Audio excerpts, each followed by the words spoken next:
I am a grateful believer in Jesus Christ. I am in recovery for sexual addiction, pornography, and sexual abuse, and my name is Renee. Hi, Renee. I grew up in a small town in rural Minnesota. I was born into a Christian home with 2 loving parents and 3 older siblings.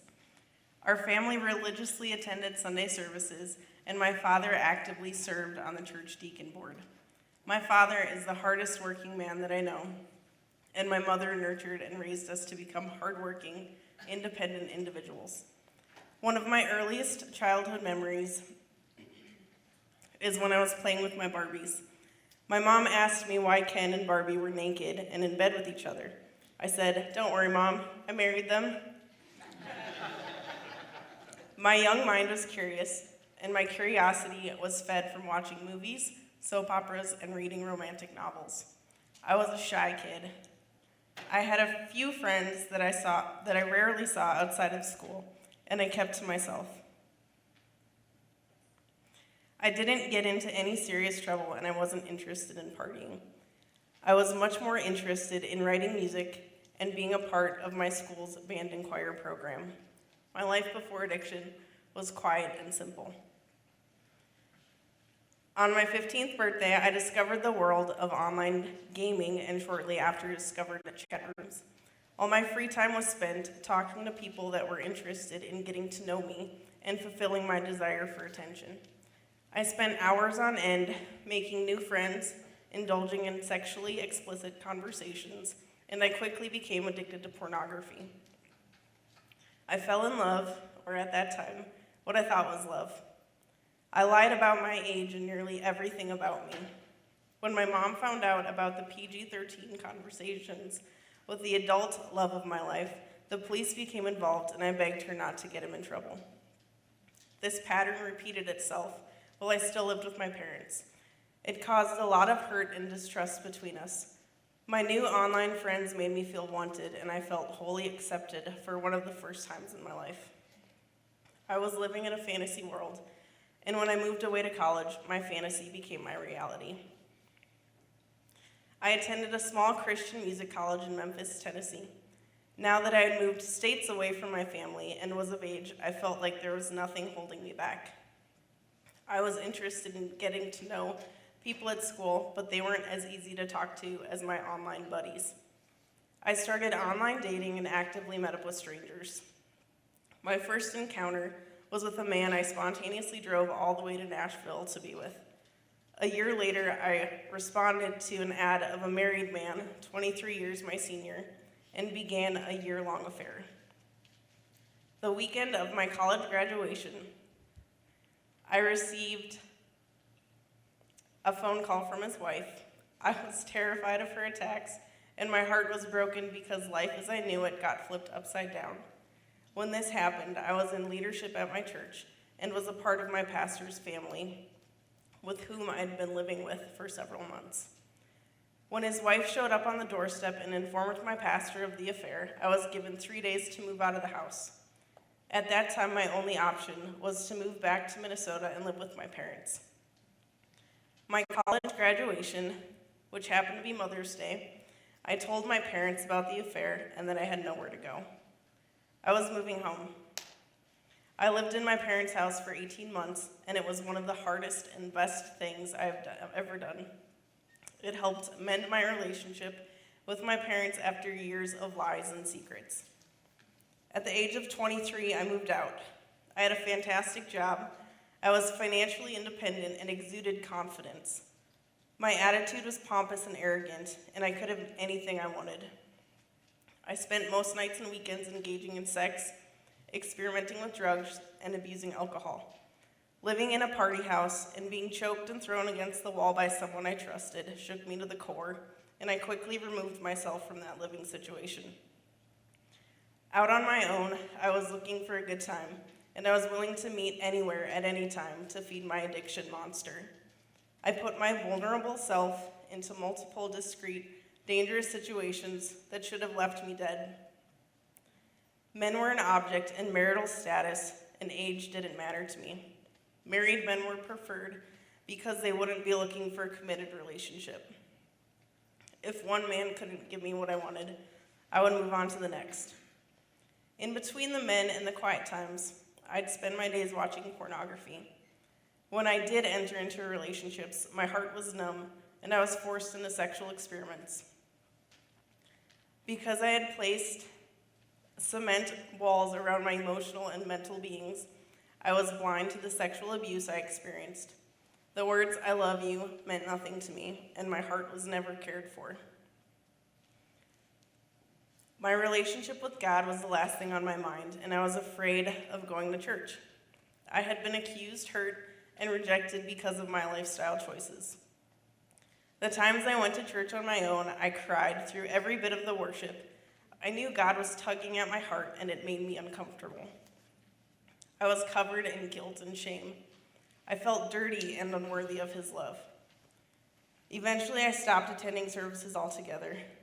I knew that Jesus still loved me, and when I was ready to come back to him, he would forgive me. When the noise of my hurt got too loud, and when my emptiness became unbearable, I fell to my knees in my little studio apartment. I screamed and begged and cried out to God for help. Why, God? Why would you allow me to hurt so deeply? Why do I feel so alone? After there were no more tears left to cry, I sang every familiar hymn I could think of. I kept my family in the dark. I was so ashamed about what they would think or how they would react if they knew all my secrets. I told them things that were on a need-to-know basis. I was good, or so I thought, at keeping them in the dark and only divulging about 15% of the truth. I got good at lying to my family, and my family got even better at reading between the lines. My family and friends insisted that I get counseling. They saw how destructive my lifestyle had become and how the damaging effects had been on my overall well-being. My sex addiction had turned me into someone that was unrecognizable. Looking at myself in the mirror was like looking into the eyes of a stranger. My physical health was at risk, and I was in and out of the doctor's office being treated for different infections and doing my best to prevent any unwanted pregnancies. At the age of 25, I was diagnosed with depression, and even my doctor advised me to discontinue my recklessness. Financially, I was struggling. The doctor bills began piling up, and the alcohol I was using to numb my pain was not cheap. I knew that something had to change, but I didn't know how to change it. In August of 2015, my work provided me with an opportunity to move to Wyoming, and I jumped on it. I was exhausted, and I could not keep up with my current lifestyle any longer. This was my chance to press the restart button, and my first goal was to start attending a church. My second Sunday in Sheridan, I attended church with my boss's family. I told myself that I would go to church, but I would not get involved.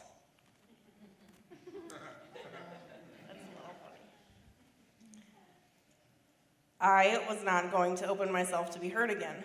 The pastor that shared that Sunday was the Celebrate Recovery pastor. I had heard a little bit about the program because my parents had helped with the Celebrate Recovery ministry back in Minnesota. My first Sunday that I went, I was welcomed and I felt accepted. A few weeks into my reset, I had no better place to be on this Friday night. On my drive back to Bighorn, I turned into Cornerstone. I had to stop to see what Celebrate Recovery was all about. The lesson that night was on forgiveness. I had forgiven myself for making terrible, unsafe decisions. I had forgiven others that had battered and abused me. I realized that I blamed God. I blamed him because I felt abandoned. I blamed him because I felt empty.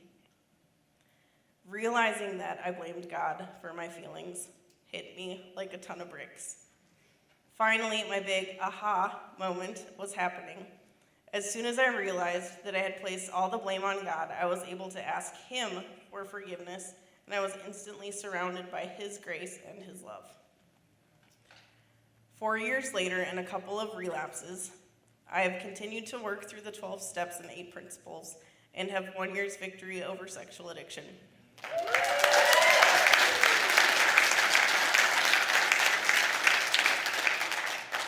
A little more than a year ago, I removed myself from online dating sites and have been able to have a healthy dating relationship by setting firm physical boundaries.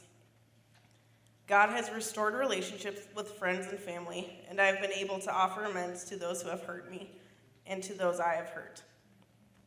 He has actively been restoring my soul, and my relationship with him grows every day. At the start of my second step study, I challenged myself to commit to the process and to trust God with my spiritual, mental, and physical health. Through step study, God has provided me with an amazing accountability team and friends that I can be wholly honest with. I've been able to work on underlying issues such as emotional eating, loneliness, and depression, and have been experiencing freedom in those areas. Through committing to the process, God has freed me from the scales of bitterness and hurt that I have carried for far too long. He has revealed to me that I was never alone and that he was with me all along, protecting my mental and emotional state while I was experiencing sexual abuse. God was with me in the darkness, drawing a shield of protection around me and guarding me from evil.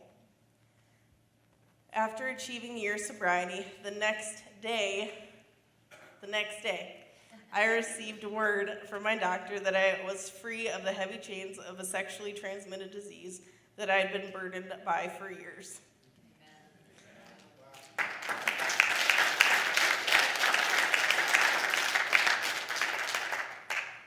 In Isaiah 41:10, it says, "Fear not, for I am with you. Do not be dismayed, for I am your God. I will strengthen you, and I will help you. I will uphold you with my righteous right hand." As I take one day at a time and one moment at a time, I'm learning to live in a constant state of gratitude, and I stand in awe of him. I am learning to trust the promises that he has in store for me. In Romans 8:28, it says, "And we know that for those who love God, all things work together for good, for those who are called according to his purpose." As I have been working on the new me, I'm able to make amends quickly and to extend grace and forgiveness to others because God has extended grace and forgiveness to me. Yes. I am able to serve my friends and family with a pure heart while being continuously refreshed by God. Psalms 51:10 says, "Create in me a clean heart, O God, and renew a right spirit within me." I have a year's victory over sexual addiction, and I have freedom from the hurts of sexual abuse. Because God has healed my past hurts, I am able to have healthy relationships. I have grown so much in my spiritual walk with God, and I want only his will for my life. I am free. Layers of hurt and bitterness, anger, judgments, and anxiety have been dissolved, and I've been able to experience my best mental, physical, and emotional health. If you are beginning your journey, I say to you, get involved. Find an area to serve in and commit to step study. Be open about your struggles, even if it hurts. Trust in the process. You are here to better yourself and to grow in your walk with God. Be thankful for the little things. Since becoming involved with Celebrate Recovery, I've been able to serve on the worship team at my church and in the surrounding area. I am able to share my testimony with my friends and my coworkers. The 12 steps and 8 principles help me to communicate effectively at my workplace and with friends and family. Celebrate Recovery has completely changed my life, and I am thankful for the process. Thank you for letting me share.